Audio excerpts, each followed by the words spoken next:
So I waited to make this video. I know the first stage of the NBA 2K League has already passed. The second stage, towards the combine, has already passed, and them choosing the 250 players has already passed. But I wanted to make this video after I, just sat back and just watched everything, analyzed everything. I know a lot of people have been saying the 2K League was rigged. Why did you even waste time to even attempt to play it? As if you was gonna get into it because they already had their picks, and they said a lot of the GMs already knew who they was picking, who they wanted, who they didn't want it, who they did not want, and a lot of people in the draft pool was just fillers, just to make it look good. People say they threw a couple random people in there just to make it look good. And a lot of people been complaining. A lot of people has said they dedicated everything to getting into the 2K League, and now they upset because they didn't get in. Well, I'm here to say that the 2K League was not rigged. If anybody in their right mind, if anybody had any common sense, they would understand that you can't choose the best players out of 72,000 players. It's highly impossible because let's be realistic. Out of 72,000 players, there's only 102 players who are the top players. No. Out of 72,000 players, there is about 15 to 20,000 players who are the top players. Let's be real. Let's be real here. So there's still excellent players out there with great IQ who did not make it. There's still people out there who probably shot 80%, high 70%, point guards who probably averaged 20 dimes, 21 dimes, and at maybe a double or triple double every game. So you can't just be like it was rigged. What I will say is what the general managers did in the 2K League as far as picking who they wanted to pick, and people them saying they didn't have anything to do with it. Come on, guys. Come on, man. It's like Kobe, Jordan, and LeBron being in a combine, and just because their numbers are not too great in the combine, nobody's gonna pick them. That's not gonna happen. They went with what they already knew. You know what I'm saying? They went with the players they have already seen. A lot of the players who was in that tournament in 2K17, the Pro-Am tournament, people should have known that they was gonna be the first people looked at and scouted from the jump. I don't understand why everybody's shocked. Everybody's shocked as if it's a surprise. It's not a surprise to me. That's why I stopped playing after 9 games. I seen how the mode was. I seen how you can run with randoms. I see how you couldn't really see your stats, your percentages. You couldn't see nothing. All you can do was just play and just see your points. That's all you could see, your points, rebound, steals, free throw. That's all you can see. You couldn't press start to see everybody's stats. You couldn't help people out. If you could press start like pro and walk on a team pro and see people's stats, and if a guy only had 8 assists, okay, let's get this guy 12 assists. Let's help this guy out. Or how many points you got center? Okay, well, we're gonna get you that double. Okay, they did that for a reason. They didn't have a leaderboard. They made an excuse of they didn't have a leaderboard because the system checked for more detailed statistics that we wouldn't have actually seen on the leaderboard. We just see points, blocks, and all that stuff. So if let the system check for what it checked for. You could have still had a leaderboard to give some people a general idea of who's scoring the most points, who's the people who are scoring the most points. How many shots are they taking? Is their shot efficiency good? If you're averaging 40 points as a shooting guard, but you're shooting 40% or 39%, that's kind of terrible. You know what I'm saying? Because that means you're taking a lot of shots. But if you're averaging 40 points, 30 points as a shooting guard, and you're shooting 65 or 60% or even 59, I give you 59 or 58. I give you that. That means your shot efficiency is good. So what this comes down to is, once again, I made a video about people crying and complaining about 2K. Stop crying and complaining. You should have never threw all your eggs in a bucket for a 2K League combine. Being a hopeful. You should have known that they was looking at certain people from the jump, man. That combine was just to see how the people that's already looking at could work out with a bunch of other random people. That's what that was. And okay, maybe they see a couple other players. All right, cool. See a couple other players. All right, this person may stand out, this person may stand out, but let's be realistic, bro. It wasn't for the 72,000 people who supposedly made it, as their numbers would put it. It wasn't for that. It was for people. It was for them to see how the people that they was already gonna draft, because they already knew who they was drafting, would work out playing with other different random people in the draft. Because they knew that they was gonna get this guy, get that guy, get that guy.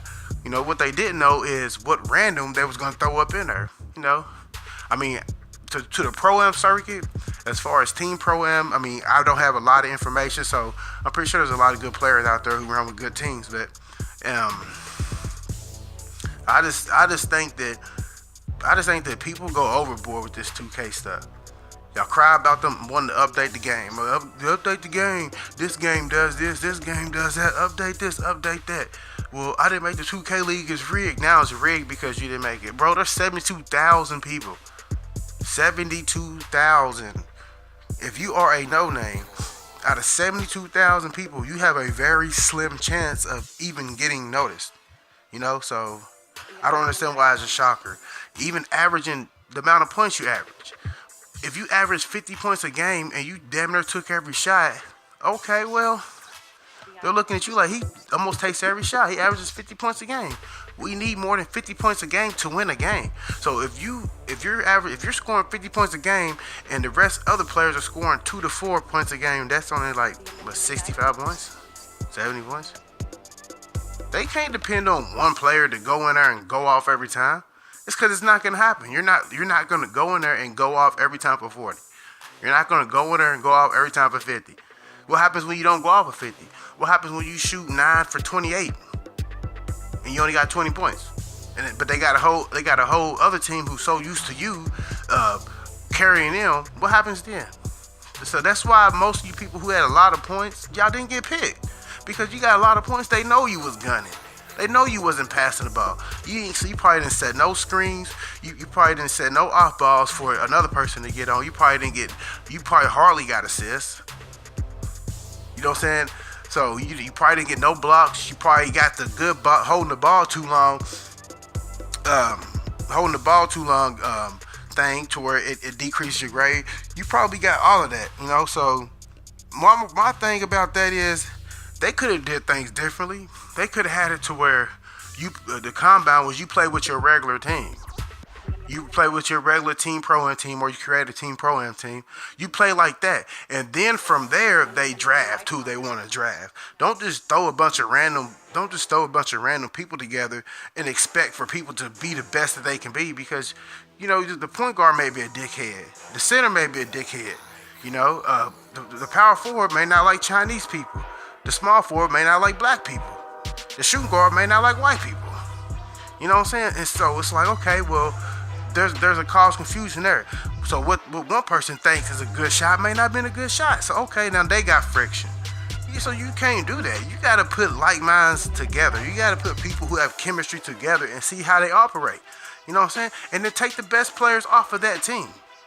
You know what I'm saying? If there's a point guard who dishes the ball to everybody and helps his team win on the Team Pro-Am, take that point guard. If that's what you're looking for, take that shooting guard. I feel like people should have gotten drafted based off of what they did on their Team Pro-Am. Regardless of the record, regardless of any of that. That's how I feel. I mean, I think they really screwed up with it, because first of all, you should have had the application process first.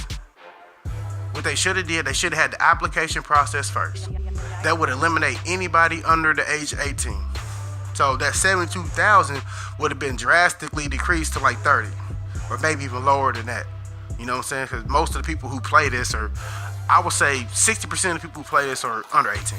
So here you are, here most of us are in the combine with people who probably 12, 13, 14, 15, 16, and they know they're not going to get in there anyway. So hey, I don't care. I'm not getting in, so I'm going to mess your shot up and getting in. But it's just funny to me how I see these guys. I mean, it's not funny as in I'm laughing. It's just funny as in a person taking it very, very seriously, thinking that, hey, this was their shot, because it wasn't your shot. They already had 80 spots full. Like, them people already had 80 spots full. That's why they added some extras. Boy, we're gonna add extra players, 6 players to each team. Right, those are the fillers. I bet if you went through the draft pool, you'll see all names that you know, and maybe 20 names that nobody never heard of. I guarantee you it's like that, because they already knew, man. So, don't down the game or diss the game. Diss yourself, down yourself for being foolish. Simple as that. You was foolish to think that you had a chance, you had a shot. Only way you possibly had a shot at making it, in my eyes, and actually being a person they chose, is if you got a triple-double every game, or something, a triple-double every game, or a quadruple-double, or something. If you had 10 points, 10 rebounds, 10 assists, 9 steals, 7 blocks, if you had some crazy shit like that every game, then they have no choice but to look, okay, well, look, this guy is an all-around player. We need a guy like that on our team. Other than that, you just like everybody else, man. Everybody else was a random, man. You just a random. I don't care how much clout you got on YouTube. I don't care how much clout you got in the 2K community. That don't matter. They're not looking for players that have the most clout. They're looking for players that they have already seen previously in 2K17. I mean, y'all saw the white chocolate stuff, all the emails and all that. I'm still trying to figure out how he even got the DMs or whatever, or the Twitter messages. I'm trying to figure out how he even got that. But it is what it is. So don't say that y'all didn't see this coming. Don't make a video ranting about I gotta do better. No, you ain't gotta do better. You just gotta run with people that they have already seen play in Team Pro-Am. That's all you gotta do. You gotta run with popular Team Pro-Am people. And so when it comes around next year, then they be like, okay, well, let's take a look at this guy because he ran with these people. And we've been looking at these people all year because we know how they play from the tournament from such and such. Do that. Try to link up with people who's already connected, already in. You know what I'm saying? So that's just how it goes, man. I mean, so I wouldn't beat myself down or think it's your fault because it's, you know what I mean? It's not your fault, but it is your fault for thinking that it is rigged when it actually wasn't rigged. It was actually set up for them to look at people they was already looking at.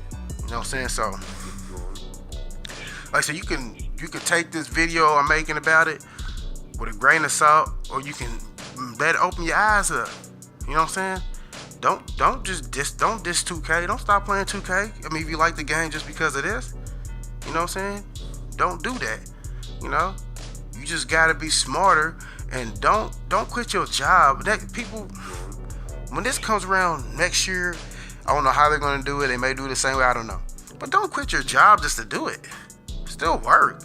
Don't take nothing serious until you have to take it serious.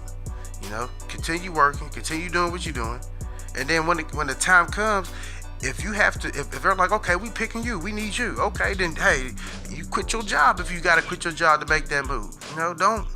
Don't just dedicate hard time into something that you ain't getting nothing in return. That's like the grind to 99. Don't grind to 99 just to be a 99 with no YouTube, no Twitch, no nothing. Have some social media popping. I mean, if you just want to be 99 and have on the game be cool, you can do that. But from a business perspective, and I'm business oriented, get some money out of it, man. You can get some money out of the game. Get some money out of the game. You know what I'm saying? That goes for the combine. If you can get some money about a combine, take it serious. If you can't, hey, just play it, make your videos complaining, and do it every year, because there's gonna be more people who do this next year. Make videos, it was rigged, it was set up, 2K played as they dropped the ball. No, they didn't drop the ball. Y'all just thought y'all had a chance when y'all didn't have a chance. But like, so you could take this video how you want to, but that was just my thoughts on this 2K league being rigged.